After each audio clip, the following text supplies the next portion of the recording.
Hey guys, welcome back to the channel. Welcome to another video. It's another all new news video that we've got in store for you today. It is back and we've got a lot of topics and stuff to dive into. But before we go into any of the news stories that I'm going to be talking about in this video, I would like to remind you all to please like the video and also subscribe if you're new. Both things always very greatly appreciated. But for now, let's get into the news stories. Okay, so diving head first becomes some transfer rumours first and foremost. And first off, we have got the story of Tottenham Hotspur renewing and reigniting their interest in one Pau Torres of Villarreal. If you remember, obviously, last summer, Tottenham had a lot of interest in the Spanish centre-back, currently playing for Villarreal, of course. Going on and on throughout the summer, a lot of interest shown by Tottenham and a lot of other clubs, to be fair, in him, but Tottenham was the one that stuck out in particular. They are set to be renewing their interest in the 25-year-old centre-back going forward. Allegedly, Conte still wants him as part of his plans going forward with Tottenham. It is being said, though, that it may cost somewhere north of £50 million to secure his services for Spurs. But of course, as we know, with it being Spurs and how they've conducted their transfer business in the past, this could turn any which direction. Spurs may actually surprise us and land a pretty big target. Spurs could also working their way down to saving as much money as possible before another big team swoops in and takes him from them. Or he could just simply stay at Villarreal. This could definitely go any which way. Of course, Torres has certainly impressed over the past couple of seasons in particular. He's really been brought to light over the past 2 years, especially as far as him performing on a European stage. Of course, he won the Europa League last season with Villarreal. He's done very well in the Champions League this season. Villarreal are still in the competition. They're into the quarter-final stages, face a massive uphill battle with Bayern Munich, but I'm sure that many people will be looking at his particular battle with one Robert Lewandowski in particular as a way of seeing how he proves himself against one of the best in Europe. So that could be very interesting to watch. But yes, allegedly today, Tottenham are allegedly set to reignite their interest in one Pau Torres. Could be very interesting. Of course, Villarreal currently sits 7th in the La Liga table, so maybe Champions League will not be again on the cards for the next season, as it has been this season. For Tottenham, though, again, they are involved in the top 4 race. It's still not out of the question for them, but again, they look very similar. They may not be entering the Champions League either, so Villarreal could lose Pau Torres, but if there's another team that may have Champions League football, maybe someone of interest in that regard, maybe they could swoop in for Torres as well. We'll have to wait and see what happens on this score.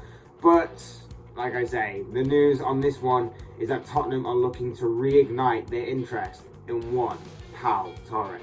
Elsewhere, we come to the Premier League Hall of Fame next, as both Wayne Rooney and Patrick Vieira are set to be the next chosen inductees into that prestigious Hall of Fame. They have been chosen as the first inductees of the class of 2022 to be inducted into the Premier League Hall of Fame. The Hall of Fame, of course, which began last year, has already seen 8 Premier League legends inducted into it already. Premier League's all-time top goal scorer Alan Shearer was the inaugural first inductee, and then followed him was Thierry Henry, Arsenal legend, of course. And then what followed was David Beckham, Steven Gerrard, Frank Lampard, Eric Cantona, Dennis Bergkamp, all got inducted into the Premier League Hall of Fame last year. And now you can add both Patrick Vieira and Wayne Rooney to that prestigious and legendary list of Premier League icons. There are set to be 6 more inductees to be going into that Hall of Fame later on this year, and fans can vote for who they want to see inducted into the Premier League Hall of Fame on the official Premier League website. Voting will be closing on the 3rd of April, and there are many names for fans to choose from, including the likes of Tony Adams, Sergio Aguero, Didier Drogba, John Terry, Paul Scholes, Petr Cech, Rio Ferdinand, Matt Letizia, and of course many more on that list as well. And look, overall, let me just say this, it's a nice little thing to have. It's a nice little recognition of the achievement made by some of the Premier League greats since, obviously, the Premier League's inception in 1992. I know it caused a bit more controversy last year because fans were divided on their opinion over arguing who should be put in over certain people, why were certain people put in first over certain other people, and so on and so forth. But eventually, when you've got a high enough Premier League status as the majority of these people do, then of course they will eventually go in. It's just only a matter of time before they do. It's just some people got put in before others, and that's just the way it is.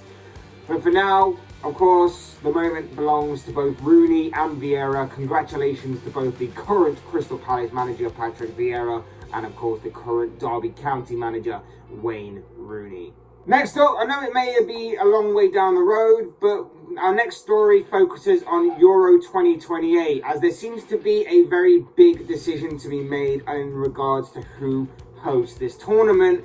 And after what came out yesterday, there was some bizarre news on this part. Up until a couple of days ago, it seemed that the sole applicants to host this competition were the UK and Ireland. They were seemingly the sole applicants, so it seemed that they were going to be the ones to be chosen out of pretty much default. But new challenges have emerged in the past couple of days to rival their bids to host it, and one of them is particularly shocking indeed. The first one is Turkey. They also did one of the challenges for the UK and Ireland to host this competition in about 6 years' time. And even more bizarrely, the second challenger is Russia. They have also declared their interest to host this tournament. Now, that is of course bizarre because of the current global situation and of course the current Russia-Ukraine conflict.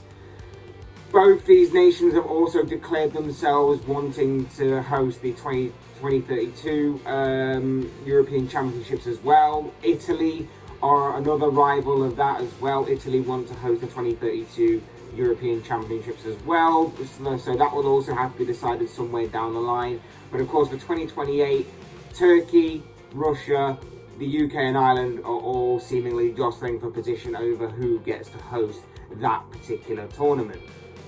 Obviously the Russia-Ukraine conflict has left many to distance themselves away from Russia, and UEFA and FIFA are no different, as those two governing bodies have decided to declare that their football clubs and national side are suspended from all of their competitions, whether it be on a club level or an international level.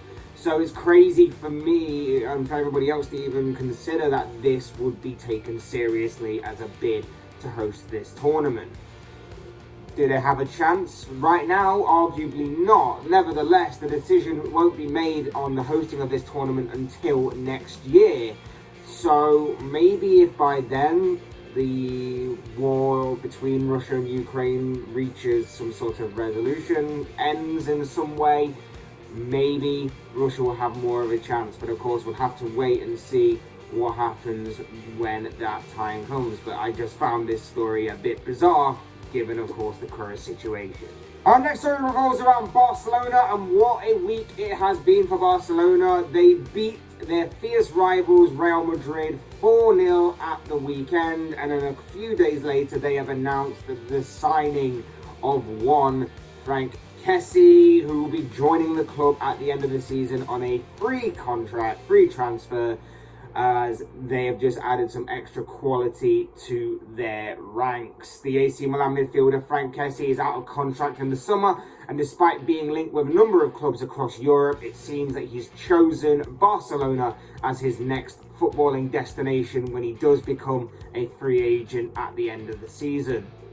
It was revealed yesterday, a couple of days ago, by Fabrizio Romano, that in a tweet that Kessie would be going to Barcelona, with the journalist in the know saying, "Here we go. After verbal agreement reached days ago, Frank Kessie has signed as new Barcelona player until June 2026. It's going to be a 4-year deal.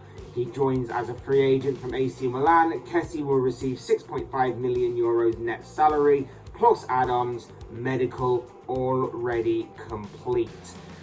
It was heavily rumoured for a while that he will be leaving Milan at the end of his contract, and now it's official, it's been confirmed. And to me, this is a man who I said when I made a video about some of the biggest free agents that were going to be out of contract at the end of the season, I said would be seen as a very underrated and shrewd piece of business to the team, to whichever team it was that picked him up on that free transfer. He's an all-round midfielder, very good on and off the ball, ball carrier, ball winner, playmaker, all of that good stuff. Can play in a variety of roles within the middle of the pitch, and is 25 years old. So that basically means he is therefore entering the prime of his career and has still got many more years left in the tank to be a good long-term investment, and can only get better with more experience and different players around him and so on and so forth. I do believe that this would be a very good investment for Barcelona overall. Firmly believe this is a solid piece of business by Xavi and Barcelona, but time will tell if, of course, I am proven right with his performances on the pitch. But I'd back this transfer all the way if I was Barcelona, and the Spanish side continue on their path of rebuilding themselves. And like I say, it's been a great week. They beat their fierce rivals and runaway La Liga leaders right now in Real Madrid, and they've just added a solid midfielder to their ranks. Either way, Frank Kessie to Barcelona is a done deal to be done at the end of the season. For our penultimate story, we arrive at Liverpool's Divock Origi, who seems to be definitely on the way out of Anfield this summer. The Belgian striker will reach the end of his contract at the end of the season, and it seems the Reds will not try to keep hold of him by offering him a new contract going forward. Again, according to Fabrizio Romano, who's been tweeting about the Origi story over the past few days. More on Divock Origi: Liverpool have no plans to extend his contract, and he wants to try a new challenge. AC Milan are confident to complete the agreement soon. Talks are progressing with his agents. Final details to be discussed in the next days. From a Liverpool fans' point of view, we cannot thank him enough for some incredible memories that he has provided us over recent years. The infamous last-minute winner against Everton that night at Anfield in the Champions League semi-final, second leg against Barcelona, helping overturn that 3-0 deficit. Scoring the goal in the Champions League final against Tottenham that officially secured the Reds their 6th Champions League title. And even more recently, the winning goal against Wolves in something like the 94th minute, the dying moments of the game, to give Liverpool all 3 points on that day. But you know, when you look at his age and you look at how he's a squad player with Liverpool and how he's starting to get his fitness and everything back on track, it just seems the right time for him to move on in his career. Despite seemingly being around for ages, he is only 26 years of age. He's 27 by the very, very soon. I think by the end of the season he'll be 27. So he is entering the prime of his career. He doesn't really want to be spending a lot of time on the bench, and I can completely understand his want and him seeking more first team football opportunities. So it's completely understandable on that score. And AC Milan, of course, would provide him with a very interesting challenge ahead, should this obviously completely materialise into a move to the Serie A club. And it will be very interesting to see how it plays out. But yes, if this is to be the end, thank you for the memories, Divock Origi, and good luck. If it is going to be AC Milan, good luck in Serie A. And finally, we come to the news that Mike Dean is set to retire as a Premier League referee at the end of the season. The referee, who became somewhat of a footballing meme throughout his career, is set to retire as an on-field referee, but likely to continue as a VAR official. A referee who's been accused somewhat of playing to his meme-like status online whenever he's been in charge of officiating games in regards to some of his actions or some of his decisions that he makes on the pitch, will now be running the game from the different TV screens and camera angles. So likelihood is he will still be floating around having an influence on the game some way, somehow, just not on the pitch and not seen by the fans or in the stadium or on TV. His retirement will bring an end to his 22-year career as an official Premier League referee on the pitch, of course, in which he refereed 553 matches. But of course, as I always say, these are just the thoughts, comments, opinions, predictions, whatever you want to call it, of this guy. I want to know what you guys think. What do you make of any of the news stories that I talked about in this video? What do you make of Tottenham looking set to reignite their interest in one Pau Torres? What do you make of the Premier League Hall of Fame and the new inductees of Patrick Vieira and Wayne Rooney? What do you make of the European Championships in 2028 being hosted in different countries, UK and Ireland, Turkey, or more bizarrely, Russia? What do you make of Frank Kessie joining Barcelona on a free transfer at the end of the season? Divock Origi's future, will he be going to AC Milan when his contract is up at the end of the season? And finally, what do you make of Mike Dean officially retiring from being an on-field referee? I'd love to know your thoughts, comments, opinions, predictions, whatever you want to call it, down below in the comment section on all of these stories, because I'm sure it will make for interesting reading.